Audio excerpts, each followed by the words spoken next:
everybody. How are you? My gosh, what a crowd. Good to see you guys. Look at this. So Linda's here. Yay. Let me do something. All right. Linda's here. Just a sec. I just saw that Tamara just sent in. Get this over here to her thing. So Linda's here. And I saw Lupe's here too. Open up. 1, 2. Oh dear. All right, this is gonna take something else to do. Hang on just a second, guys. 1, 2. I just got an email from Tamara, so I'm pulling that in, and it may not be pretty, but it'll work. And then, yeah. All right, we'll make it work. They're there at least. All right, go back to this. There. Yes. All right. I'm going to say hi to everybody now there. And it looks like Linda's here. He sent anything, but I think he missed my comments in the other. Yeah, Larry sent some stuff. He's also showed me some pictures of it. Airstream he was working on. It was pretty cool. And then I saw that Tamara's here, and Lupe and Larry. Hello, everybody. I just started yesterday. She says I was late yet again. So you'll have to forgive me when they don't, when I have to adjust the sizes so that they fit and they're on the fly. Lupe, it's good to have you here. And Lori, if you're hiding in the background, lurking there, Lori Houston, good to have you here, my friend, my lurking friend from Virginia. As Lori hides out, probably doing her own pouring and stuff at this time. Madonna's here. Hi, Madonna. Good to have you here. And I saw Fatima's here. Yay, you made it. I hope you had a beautiful Ramadan. And we missed you, but I know it was a special time for you. And Susan's here. There we go. Yep. Gosh, lots of people. And Gail, if you're hiding in the background and listening in, welcome. Hi to, and there's Angie. Yay. Oh my goodness. Everybody. I'm glad you liked the intro. It was fun to do that one this morning. I did that during my creative work hour between 7 and 8, and then I stuck it out and did some more and finished it up. It was kind of a fun thing. It'll go, you'll see it'll fit with the stories. And of course I always try to make it fit fairly well, but yeah. All right. Yes. That's Lori Houston. Yeah. Yeah. Lori was Tara's assistant at Fluid Art Experience in Seattle.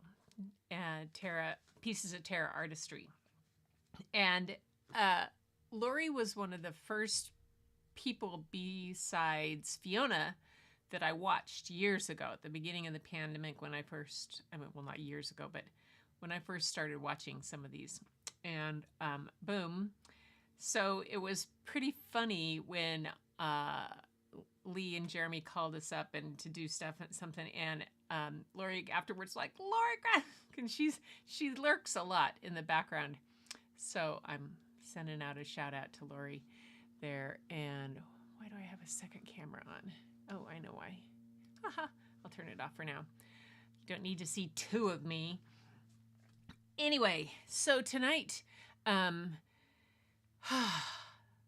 it's been I don't know about you guys, but it feels like I have been on the go and gone, and I'm glad to be home and kind of settling in, and I don't mind the cooler weather because it was flippin' hot in Phoenix. And I think y'all heard one on the thing that I burned the top of my feet. They're okay now, but yeah, you know, those aren't flip-flop tan lines are not the kind of thing that you really want necessarily. And since I don't tan, they just make red marks, big real white and then red. Yeah, it wasn't a lot of fun. But they're better now, and I'm back to my good old hiking boots, and still because it's not warm yet up here. So, but I don't mind. I don't mind at all. Today, Bob and I went on a little adventure to Olympia to go to an art store down there called Oliphant, and just a little hole in the wall kind of art store, but really some beautiful stuff in it. Had some high quality stuff. Plus, they had a kind of watercolor paper that I was not familiar with, Vision, and they had big tablets of it on sale. So I got myself one. I have no idea how it's going to run on the on that, but it's since I'm just playing and not doing anything serious, I thought I would do that. And if you hear my phone beeping in the background, even though I have it on Do Not Disturb, it is my sisters coming through because Patty's sending pictures. My nephew, her son Todd, forgot to lock the back door on it, or to close the door at his house. He lives kind of on a farm. And they have chickens in the living room right now. So there's comments going back and forth about the chickens in Todd's living room. It's pretty funny.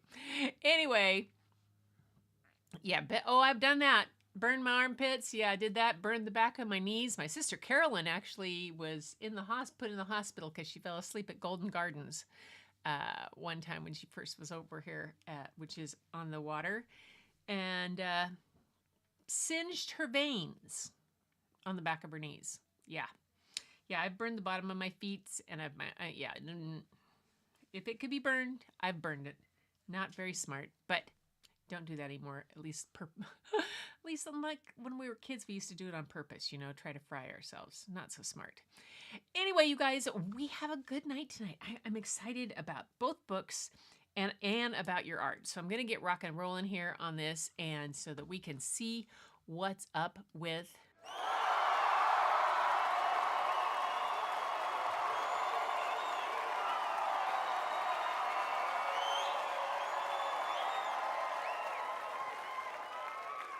So we start with show and tell, and it starts with me, and I hope you can see these. So it looks really bright. Okay, so I just sketched completely while I was on the plane to Phoenix and back. I had taken some pictures off the television of hummingbirds in South America. So I was doing that, and so I did that hummingbird, and then I did this one. Once I got down there to Layla's, I painted one. I had some travel paint with me.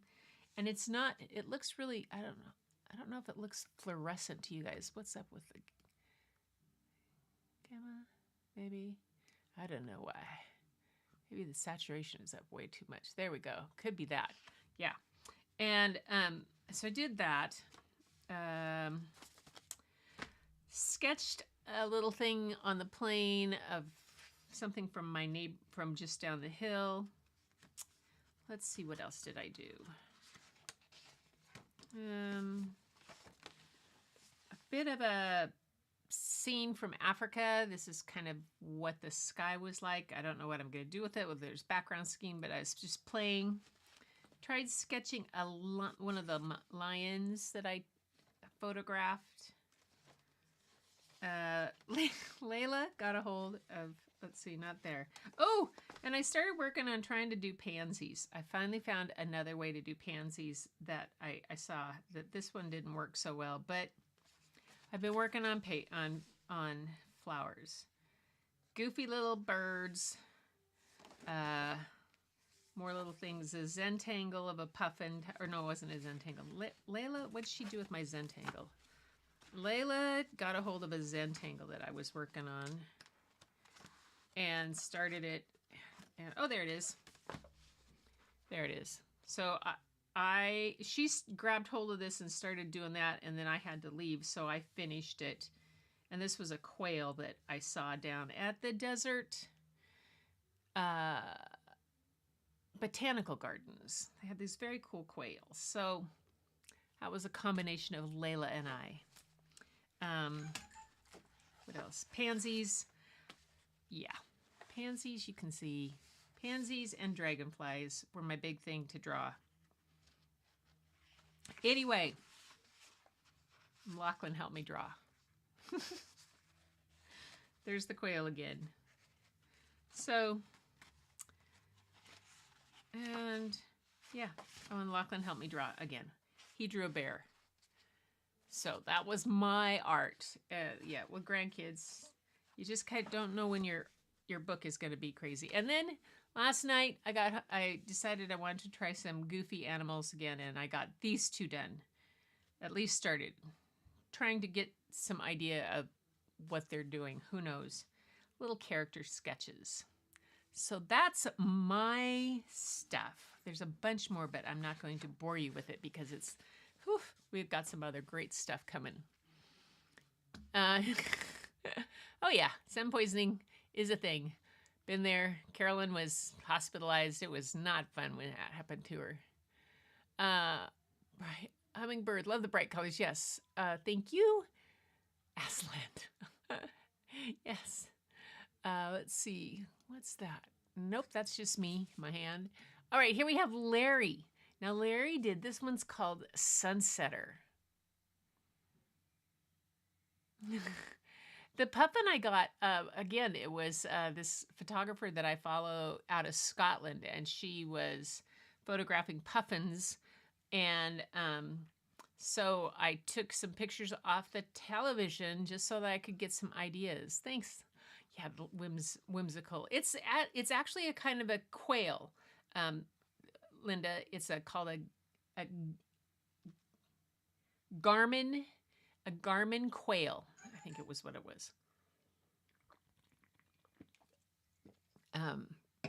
Yeah. And I sent it to Patty, who loves quails, and now she's Zentangled it, and it's like, oh my gosh. Thanks, Tamara. I love this of Larry's. This is so beautiful of sunsets and the birds and stuff. It's just amazing. His signature is awesome too. Let's see. There's that one. Then he did this one too. Okay. Pat, living the dream. Now you have to tell us a little bit on this, Larry.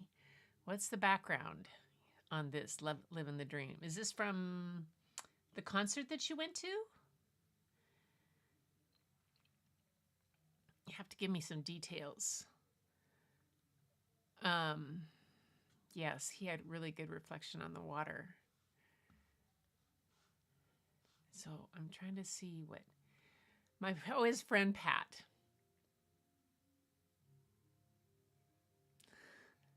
I know. Is that a guitar that you fixed for him? By the way, perhaps, maybe, who knows? Possibility. And the books. Buried the books. Don't want to do that. And okay. All right, so those are Larry's. Yay! Good job, bud.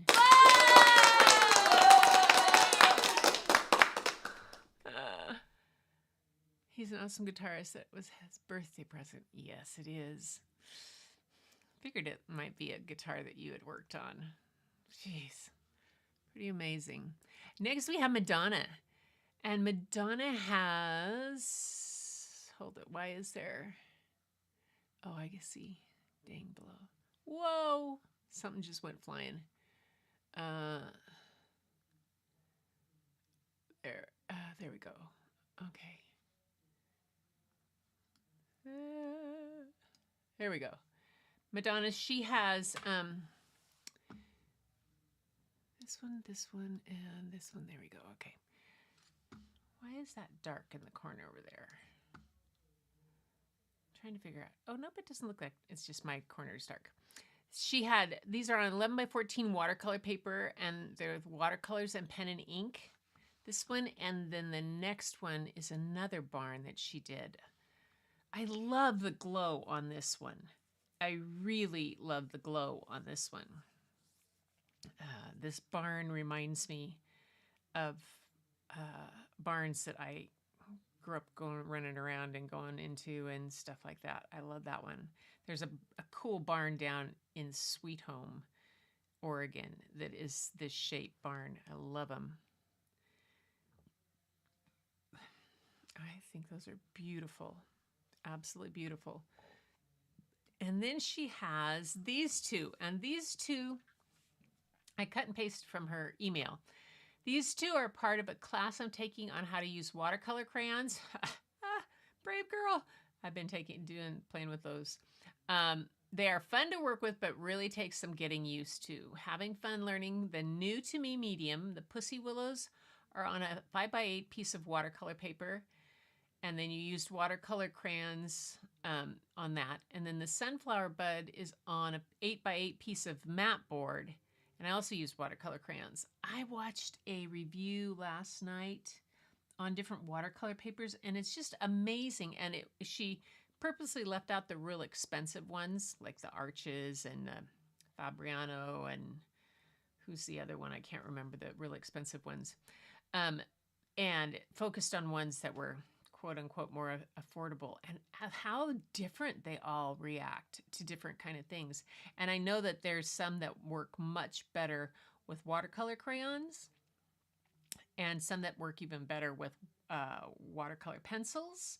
Like hot press works really well with watercolor pencil, where it doesn't work so, watercolor pencils don't work so well with cold press sometimes. But these are gorgeous. I love the Pussy Willows. Absolutely love those. And that sunflower, look at that. Way! Well done. Okay. Next is Tamara's. So you guys have to excuse me while I get these all right to the right size here. One. Okay, so maybe we got two pictures here. Well, I'll tell you what, let's just do one at a time.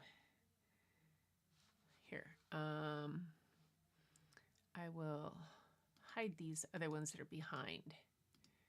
There. Okay, so then we can look at one picture at a time. That works. That works. So this she just sent in an email. The Cloud Ghost Pour is my first attempt. Okay, let's see. Hold it. Oh, I forgot those. Hang on, let me pull up these first. Let me pull these up. Where'd they go? There it is. Okay, this is a Cloud Ghost Pour that she says is her first attempt. Very cool. One of the things I loved about the class that I took with Sarah Taylor was we worked on a dry canvas, and how it was really that abstract kind of stuff, and we just put colors down, and we used a paintbrush, a hairdryer and a palette knife. And it was really interesting to see, but this is really cool. I like the colors. They're that real winter kind of beach colors that we get sometimes around here. Nailed it, yeah. Okay. So now I'll hide that one. And next we have this one. These are, what'd she say in her email here? Are cards not glued yet.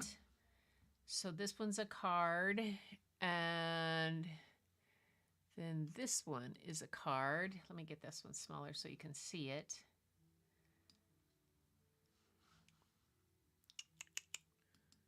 So yeah, I'll move it over here.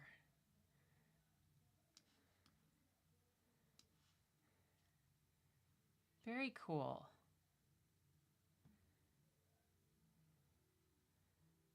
I like those. Just your work with the figure itself. Hang on. And then so we have the geisha, and these are good. Got them both on one. She said these are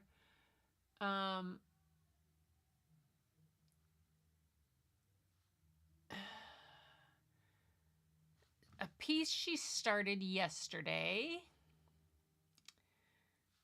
And it starts, I got them backwards. Move them back around. So she started it with this one here. I'll get it bigger. And then I'll be putting a Japanese hat on her, and it will be translucent like this. That will be the last piece I add, and it will be a collaged piece. So they're works in progress. Yeah, works in progress. I wish my work's in progress. That's a pretty amazing. I love her hair. So cool. Huh. Okay. And I think that is it on. I haven't showed on that one. Nope. Okay. Hey, got it. So, all right. So tonight, the stories I have tonight are kind of they're two. They fit together in a lot of ways. One is called The Paper Dragon, and then the other one is called Flying Paintings, and it's the stories of the Zhou brothers. The first one is a fiction, and it's a kind of a legend, and it's got great illustrations. And I actually pulled the text off because the book has, hey, there's Shelley. The text is written and the book is put together in such a way that for you to really enjoy it, you have to be able to unfold it in a certain way. So I've got the script to read otherwise. So this first book is called by Marguerite W Davol, and it's illustrated by Robert Subsuda. Let me tell you about them. Marguerite taught young children for many years at the Gorse Child Study Center at Mount Holyoke College. She's the author of the picture books Black, White, Just Right, Heart of the Wood, and How the Snake Got His Hiss. Ooh. And a collection of tall tales, Papa Alonzo Leatherby. And Robert Subsuda is the author and illustrator of several books, including Saint Valentine and Tutankhamun's Gift. And he's praised for his latest picture book, Arthur and the Sword, for its stunning illustration. He's an associate professor at Pratt Institute and lives in New York City. So this book is called The Paper Dragon. And yeah, I love it. You're going to like it too. I think you guys are going to like it.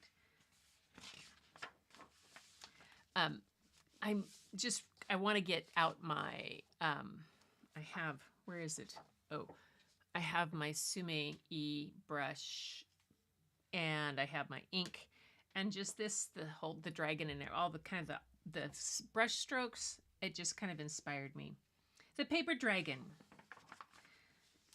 Here it says, what should the Chinese characters stand for? This one is for courage. This is for loyalty, love, and sincerity. And it's almost like a paper cutout. It says,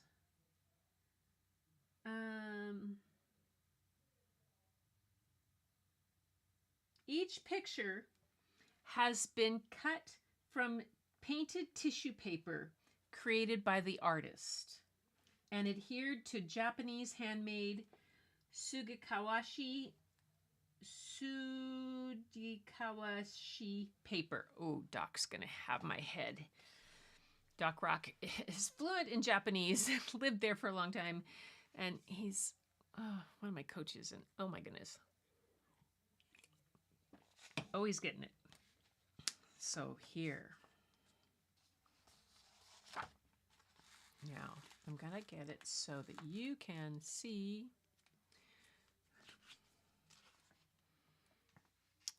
Got this right? Yeah, let's see. Camera C needs to be, nope. There we go. Oops, sorry about that. Something happened here.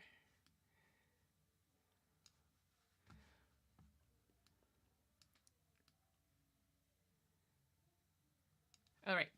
Long ago, there lived a humble artist named Mi Fei.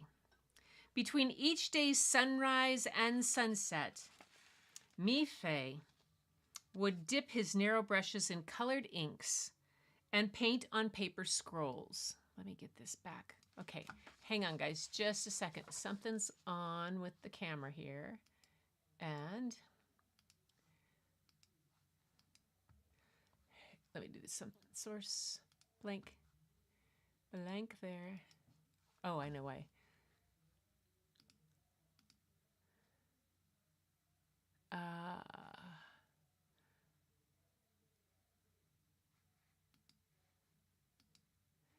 And this is, let me just grab this, fix this camera so you can see. I had it fixed, but something obviously changed.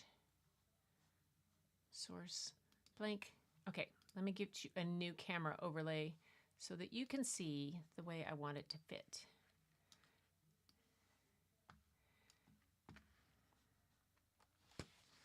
And we'll go for a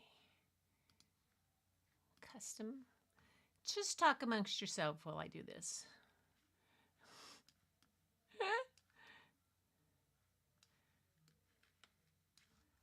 And there we go.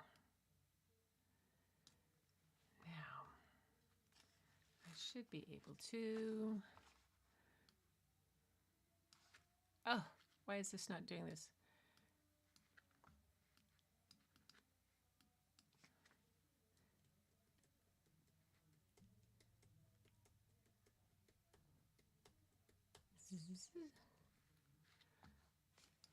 Oh, I know why. Zoom and pan, there we go.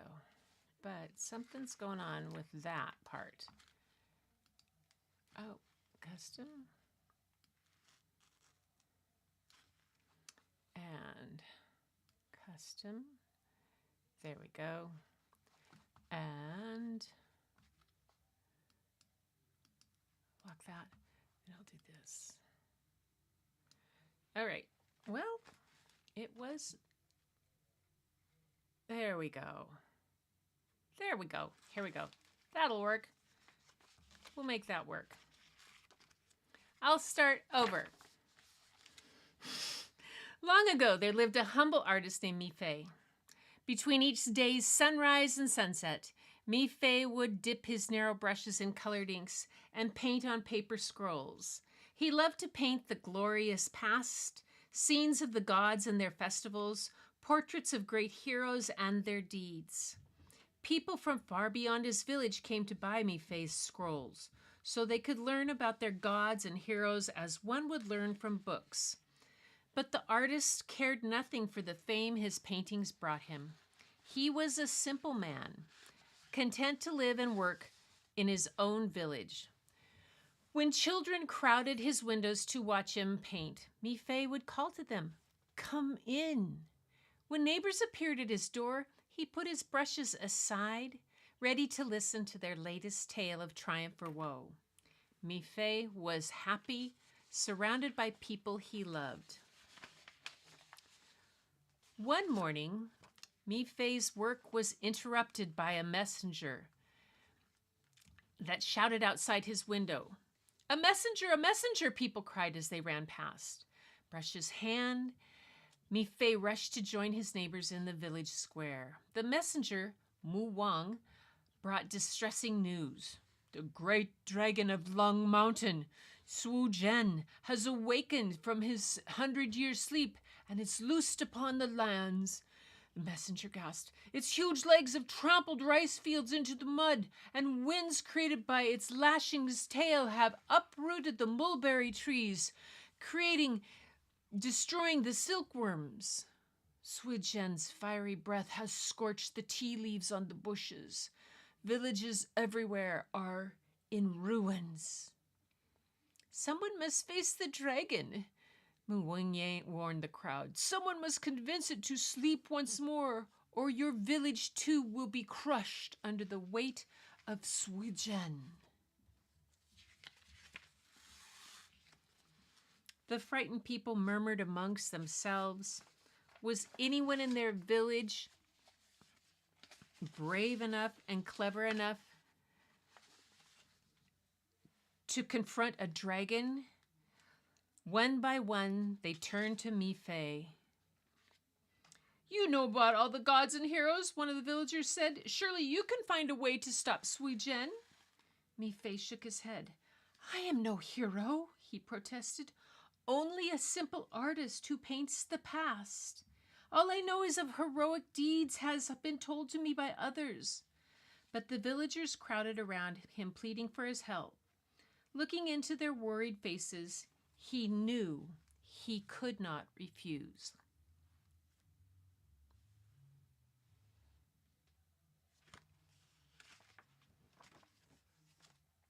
The next morning, Mi Fei tucked some rice cakes into his pack, along with brushes, paper, and ink. He bundled up his painted scrolls to bring him comfort, knowing he might never see his friends and neighbors again. Mi Fei looked around his beloved village one last time. Then he sadly set off for Lung Mountain. Through valleys and across streams, Mi Fei walked, stopping only to pick a few berries to eat or to quench his thirst at a spring. After many hours, he reached Lung Mountain. Mi Fei stared upwards. Smoke and flames billowed from the mountaintop, and enormous rocks bounced down the steep slopes. Mi Fei was frightened, but up he climbed, until he stood at Lung Mountain's peak. Thick mist swirled around him.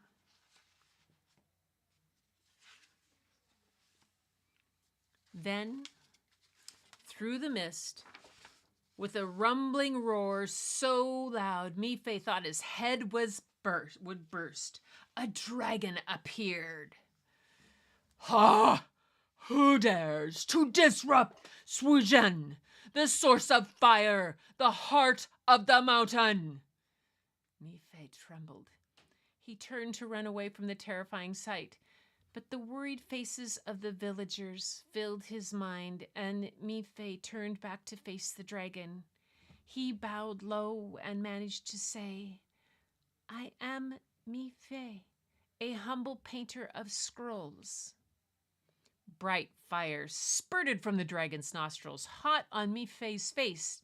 The wind from its lashing tail nearly blew him off his feet, but somehow Mi Fei was able to stand his ground. Please, Sui Zhen, the villages below are in ruins. You have scorched the tea leaves and trampled the rice, leaving nothing for people to eat or drink.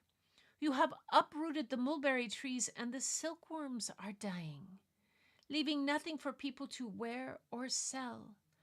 I beg of you, return to your sleep of 100 years.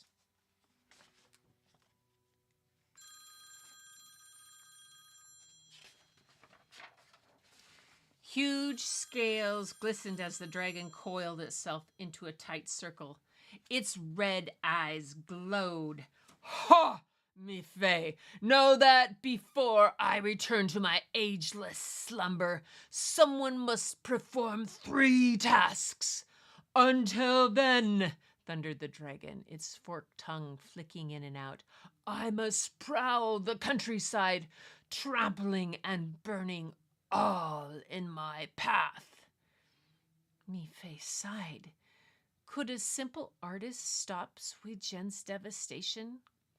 His voice very small, he asked the dragon, What are the 3 tasks? Sui Zhen's terrible teeth clicked once, twice. First, tell me, Mi Fei, the beast said, what is the most important thing your people have created? The artist answered without thinking. Paper, he said. The paper on which I paint my scenes. Paper indeed, the dragon howled with laughter. The first task, then, is to bring me fire. wrapped in paper. Go, do this before sunset, or I must devour you.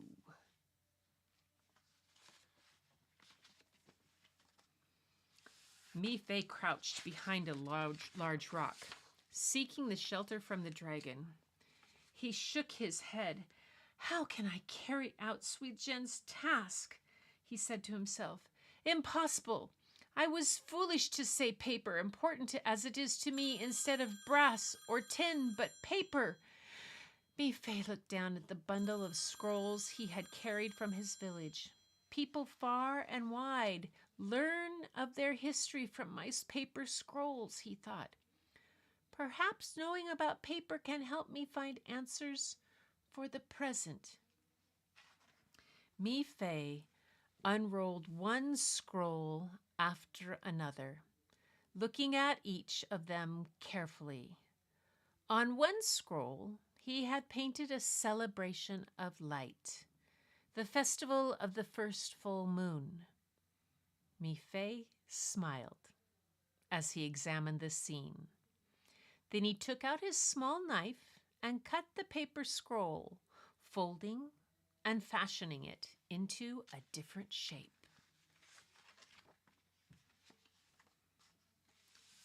Before the sun slid from sight, Mi-Fei returned to face Sui Zhen.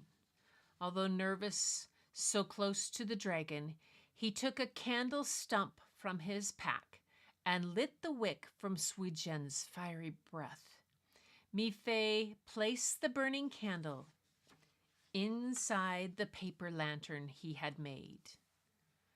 The dragon laughed, and the flame in its nostril died to a wisp of smoke.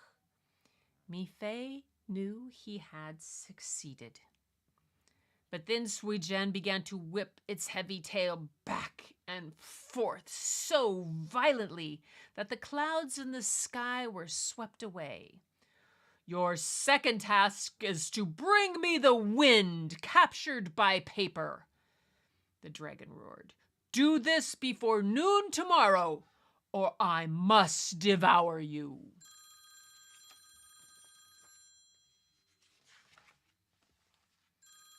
Mi-Fei slept very little that night. He had solved the first task, but the second seemed far more difficult. Can my scrolls help me again? He asked himself over and over. In the morning's orange glow, he again unrolled his scrolls, one after another. Mi-Fei stared at one, a hero's rescue of a beautiful princess lost in the hot desert, then nodded. Quickly, he took out his small knife and cut the paper scroll, folding and fashioning it into a new shape.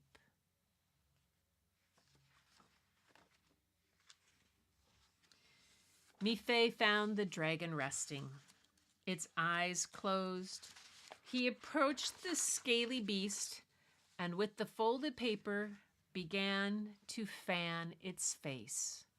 The wind captured in the fan tickled Sui Zhen. Opening its eyes, the dragon laughed once more and lazily uncoiled its massive tail. Mi-Fei knew he had succeeded again. But almost instantly, Sui Zhen opens its red eyes and wide and bellowed, Your third task is to bring me the strongest thing in the world carried in paper. Do this before sundown, or I must devour you. Mi-Fei hurried back to the shelter of the rock. The strongest thing in the world, he repeated. Is it Sui Zhen? Or the rock I now lean against? What huge, heavy things can be carried in paper? His scrolls had saved him twice, and Mi-Fei once again unrolled each one, searching for an answer. But no matter how hard he looked, this time Not one of the scrolls offered Mi-Fei a solution. He set them aside, disheartened. Surely Sui Zhen will devour me at sundown, he said. Resigned, Mi-Fei reached into his pack and took out his brushes, paper, and inks. He began to paint, certain that it would be for the last time. But he did not paint scenes of gods or heroes. Instead, Mi-Fei painted what was closest to his heart, what he cherished most. He began to paint the people of his village, young and old, men, women, and children.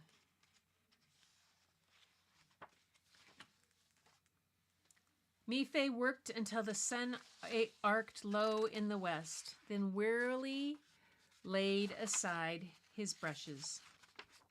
He looked at the familiar world he had recreated, the faces of friends and neighbors he loved.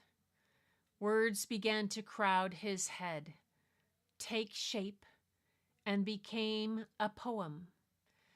Mi-Fei picked up his brush and made the poem a part of his painting. When he had finished, Mi-Fei looked for a long time at what he had created. Then he smiled and nodded. He knew what he would do. This time, Mi-Fei did not cut the paper or fold it into a new shape. Instead, he carefully rolled up the scroll and tied it with a red ribbon. Once more, Mi-Fei trudged along the narrow mountain path. The enormous beast lay waiting, its great length coiled around and around the mountaintop. Opening its wide mouth lined with pointed yellow teeth, the dragon said, "Well, am I to eat you for dinner?"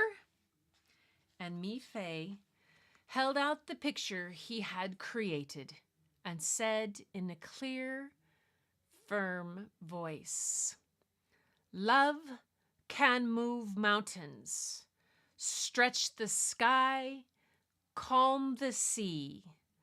Love brings light and life."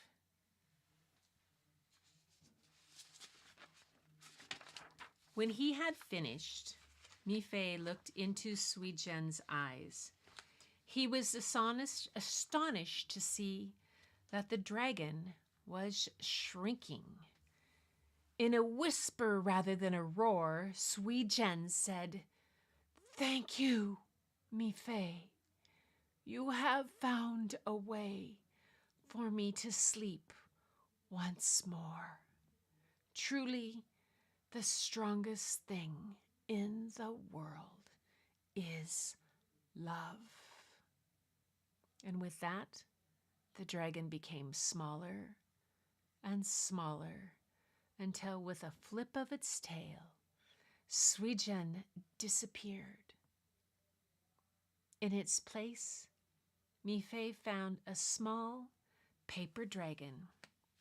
He carefully placed it within the scroll to take back to his village.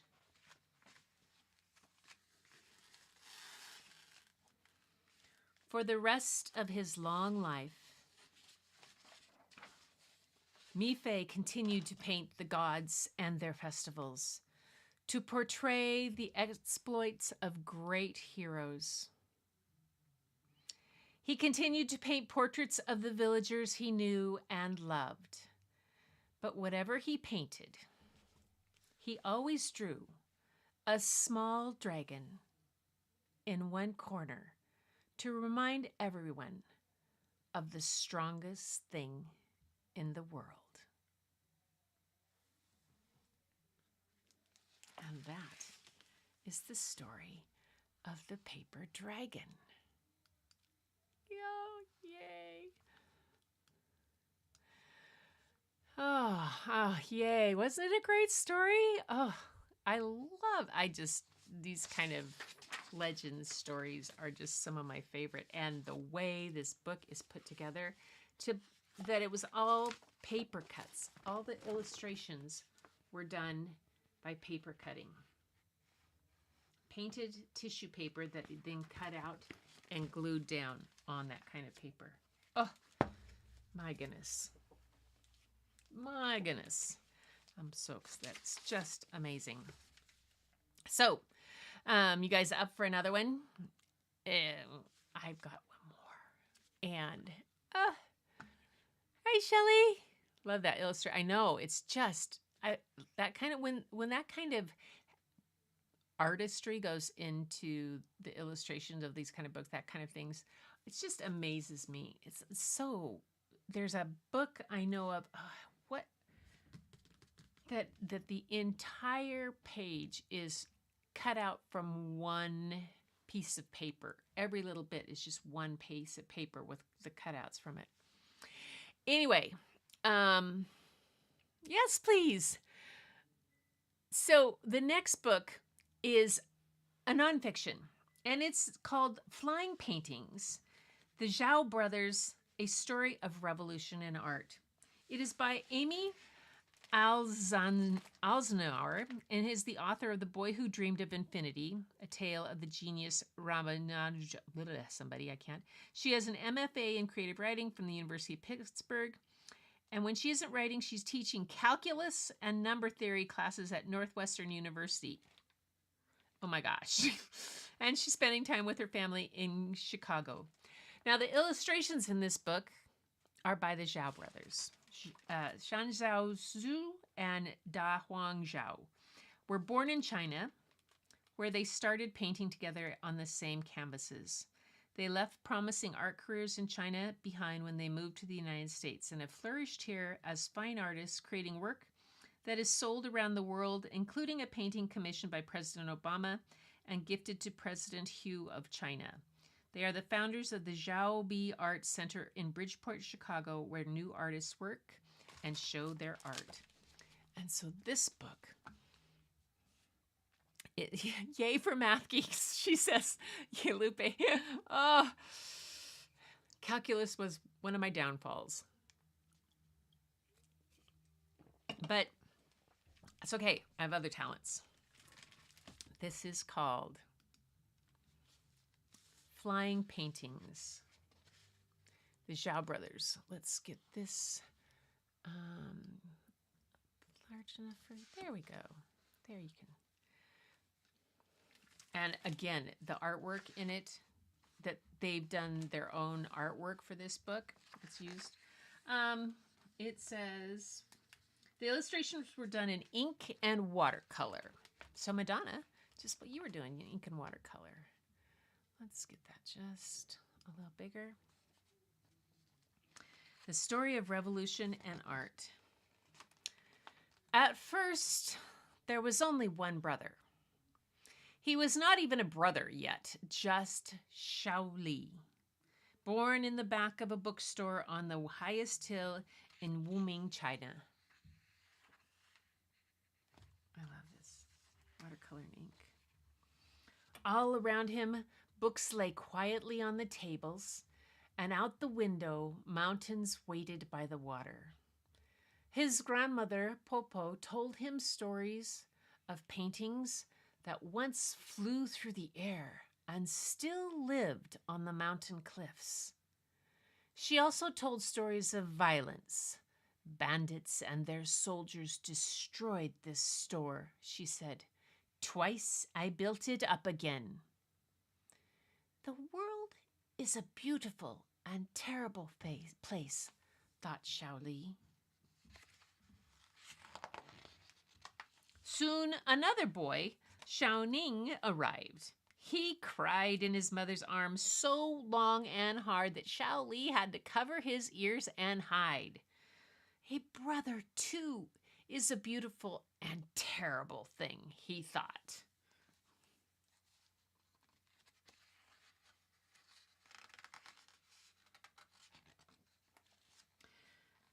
But now he was not alone.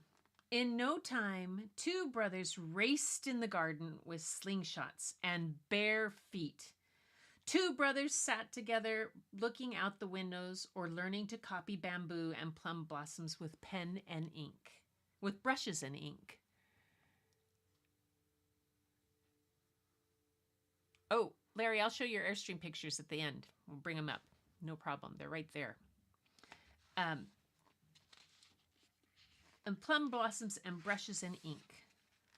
Xiaoli loved to watch petals from one book float through his brush and bloom again on a blank page.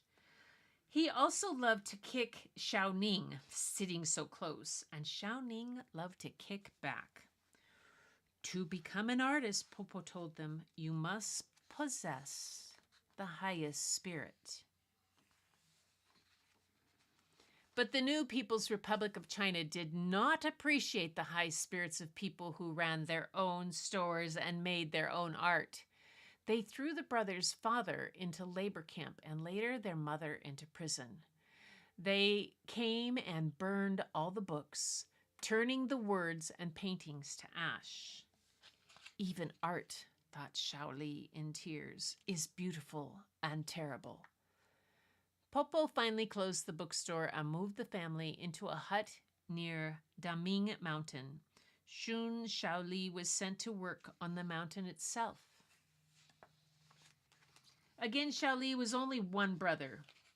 Up on the mountain, he carried heavy loads with a pole balanced on his shoulders. Once cutting firewood, he fell from the top of a pine and almost died. Yet he was allowed to paint. Always the face of Chairman Mao, but at least he was painting. He thought of little Xiaoning down in the village, hunting for bottles for recycling money, practicing calligraphy on paper scraps.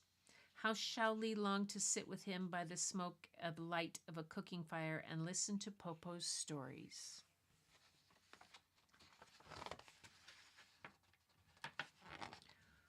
Once there was an artist, he could almost hear her saying, who saw an immortal stepping down from the sky. An immortal said, if you paint for 100 days, I will make your paintings live. The artist worked and worked, and then one day the door opened and images flew off his canvas and danced across the river onto the Hoshuan cliffs. Xiaoli dreamed of making his own paintings that would fly free. 4 years passed and beloved Popo died. Finally, there were two brothers again. Together, they went to find the old bookstore. With the attic gone and paint peeling, the bookstore seemed to be weeping for Popo. In sorrow, Xiaoli began to sketch. Xiaoning sketched too, and soon flowers bloomed on the blank walls. What if we make a painting together? Said Xiaoli. He sketched the crest of a wave, and Xiaoning took his brush and changed how the water swelled. How dare you destroy my work? Xiaoli said. But then he looked. The painting was better now. Side by side, they worked, like two little boys again, painting and fighting. Finally, they stood back to see what they had made. Two figures riding in a little boat on crashing waves. It's like the world and like our lives, said Xiaoning. Yes, said Xiaoli. Terrible and beautiful. If together with their brushes they could sail out on a stormy sea or turn a sad house into a garden, they had to keep painting. But how? The government didn't approve of art like theirs, which put them in danger. Popo's voice came to them. To become an artist, you must possess the highest spirit. They applied to school after school.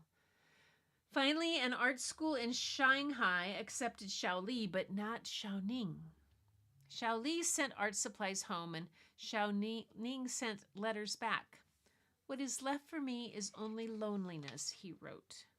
Then one day, there was a knock at Xiao Li's door. It was Xiao Ning. Now, two brothers acted as a single artist. By day, Xiao Li attended classes. By night, Xiao Ning stuck into the studio and drew the required figures until dawn. But it was not enough. They wanted to be free to paint, not what they were supposed to paint, but what they felt. Yet when school ended, they still had no money, no place to work, and no idea how to capture that wild feeling in their own art. Again, Popo came to them. Once an artist saw an immortal stepping down from the sky.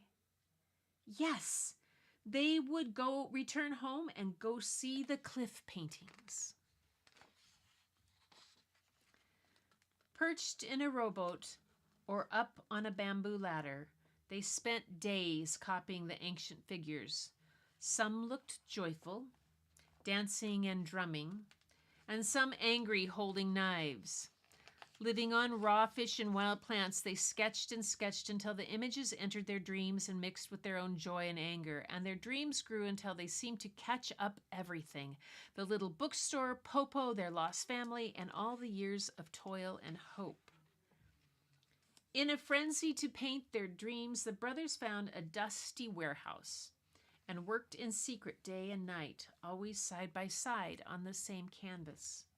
Sometimes they were joyful, moving as is part of a same body, and sometimes they waged a little war. "You have ruined my work," cried Xiao Li. "No, you have destroyed everything," cried Xiao Ning.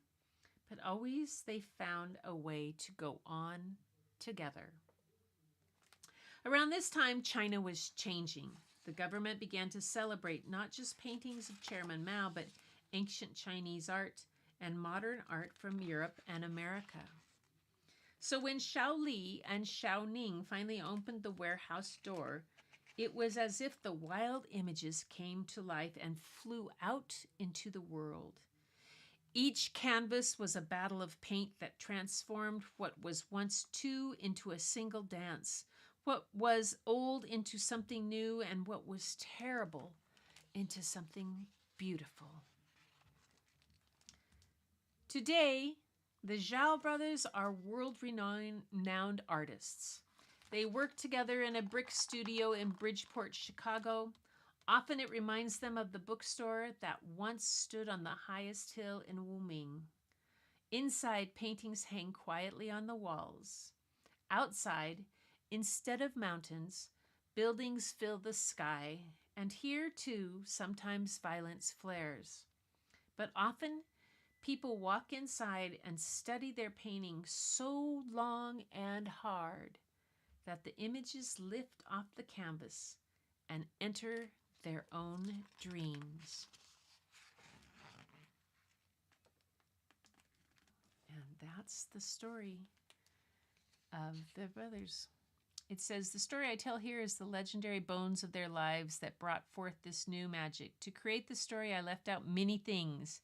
For example, the younger brother, Zhao Ning, was actually born in the village of Ningming, not Wuming, but still in the province of Guangxi, and actually closer to the location of Huashan cliff paintings. There were 3 other siblings, and there were many Chinese artists and friends who helped the brothers along. And that's the story of the flying paintings. Okay, I'm going up here. And I'm going to go over here. I'm going to close this. And I'm going to go to find green.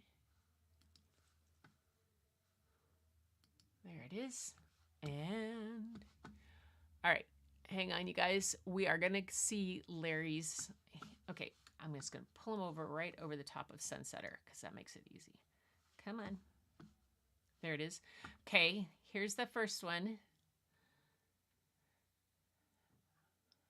that he's been working on. Oh my gosh, look at that. And Here's the next one. Come on.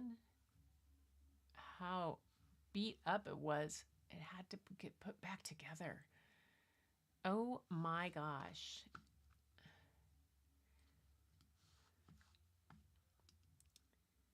And here comes the last one. There it is. Look at that. Oh, wow. We can see him today. I got him. I got him. Yay. See? Whoa!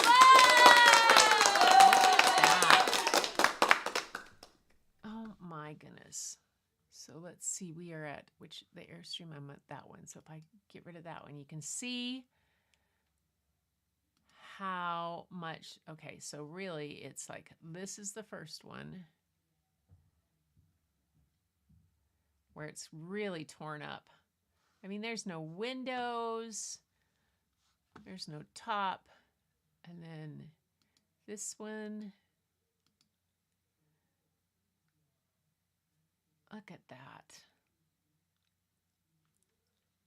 And then this one, and then look at all shining bright. Those things, there's like, Larry, out here, there's a guy that's up at the end of our road that has not the Airstreams, the other ones that are made out of the metal that have the little different shape. He's got like 3 or 4 of them in a row, and they're just, he's not doing anything with them. It drives me crazy.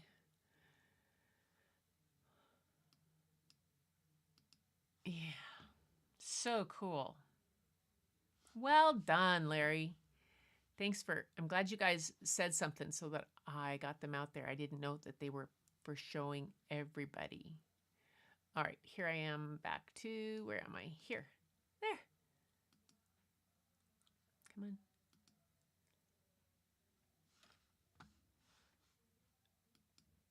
What's going on? Okay. Something's stuck. Oh. Okay, get rid of that. Delete. There we go. And I'm going to go to here. And oh, there we go. Yes, there it is. Can you guys? Good. All right. So I know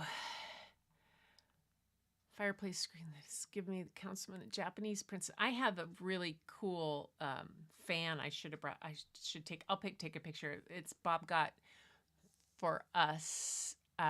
His last trip to Taiwan was a month before Annalena was born, and it says, "Welcome to our firstborn child, May 1984." on it, and it's 3 children playing under a lotus tree, or yeah, and it's a beautiful, beautiful fan. Big fan, sits on our wall. Anyway, encore time. Yeah. Oh, that would be good. Larry says he's thinking of giving to his mom for Mother's Day. I think that that's an excellent idea. That is so fun. What I tell you, yeah, Mom would love that. Layla was trying to figure out what to buy her mom. I said, no, don't buy her any, make her something. She would love that. 2 weeks of work on that Airstream. Did a meteor land on the roof before you fixed it? That's a good, I know. Sometimes you wonder what happens to some of those. But I watched this up the hill from us, literally they're beautiful. I would put one in my backyard as a studio if I could. I had to cut stock panels to fit the trailer, but didn't form them. So, I don't know. Larry fixes everything. Multi-talented, that's for darn sure. Japanese art. I'm glad you guys liked this. Both of these Chinese legends and the art about these guys. There's so much more to them. It says, so from the beginning, the brothers learned the lesson that great legends teach. The very thing you love the most often brings the most trouble. This mix of love and trouble gave birth to a dream. The brothers would take their difficult life and find a way to transform it into something beautiful, a dream they realized by painting together on the same canvas. That's so awesome. You think it was backed into something and T-boned at the same time. Oh my goodness. All right, you guys. Well, Bob's making dinner upstairs. So I'm going to go join him for that. So I think it's time for us to close this story and art down for the night. Thank you so much for everybody for sending in your things. Make sure you get ready to send in stuff for next Sunday. But I will be back Thursday with more stories. And because I still have that stack from the library, and I've got some folk artists to get through and a whole bunch of things. But I'm glad I did the paper dragon one, just the artwork, and then the story of these guys. Just, yeah, I think I'm going to got my brush out, and I'm going to get my ink out, and maybe I'll do some, who knows what. We'll just play. I'm glad you liked the stories, and Linda and everybody else too. I see that. Great, everything, Gretchen and Horace. I like that, Susan. Just everything big. Everything's big. Yeah, we just covered the umbrella there of all of it. I tell you, it's you guys. You guys. I had it all perfectly lined up for the pictures and everything. Literally, I worked at it so that it was just fine. But it didn't hold for some reason. Who knows what I fiddly do? And I know you guys are very patient and say, like Larry always says, take your time. Don't worry about it. And you guys are patient and wonderful. And that's what makes doing this so much fun. This was 410. Yikes. Oh, I went back the other day and I found my live storytelling, live number 5, which was the night before I had my knee replacement surgery. And then I found the night that I had my knee replacement on that day, and I went live that night. Oh, that was amusing.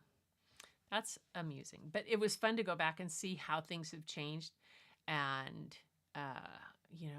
just actually figuring out how to use Ecamm and the power that it has behind it, and then sort of figuring out lighting and that kind of things, but just getting more comfortable doing this. It's been really nice, and you guys make it so easy. So I'll stop rambling and let you go on with your evening. Thanks everybody for being here. Thanks for the lurkers who are hiding, Lori and Gail probably, and anybody else who's back there. Thanks for coming on. Oh, you're always welcome to top in the chat and say howdy. But to everybody that's in the chat or behind the scenes, know this. Keep looking for the beauty hidden in plain sight. It's all around you. And the first place you'll find it, though, is when you go look in the mirror, and you'll see it looking right back at you. So until next time, take care all. And there we go.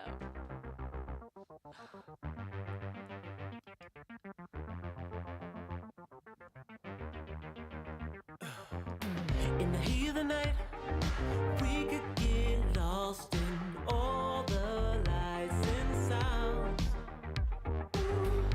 Feel alright. We won't Great live, Sensei. just stay here downtown. Oh, funny. There's not just stars on the He boulevard. always has something that makes me laugh. They're in the light in your eyes. Oh. Thank you, Tamara. You guys really just make my No week. black cards. Yeah, it is. The synergy of this group. This is what gets me through my weeks. This starts my week off, and by Thursday I need another dose. With the love that leaves us weightless. Ooh, drop dead gorgeous. Wow. Ooh, you got me feeling starstruck too. We could be famous. Hey, well, those people, I recognize I was I'm oftentimes late for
says hi to everybody.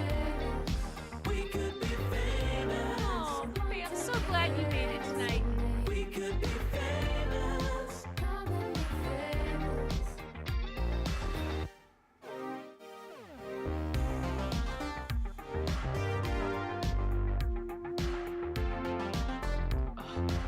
Sunset, you guys. There's a low cloud cover, and then this bright kind of pale orange, and then purple of the mountains underneath. Or the hills. Drop that gorgeous. Wow. Ooh. You got me feeling starstruck too. We could be famous. Yeah, you guys pass on the love, everybody. We could be Man. famous. We could be famous. We could be famous.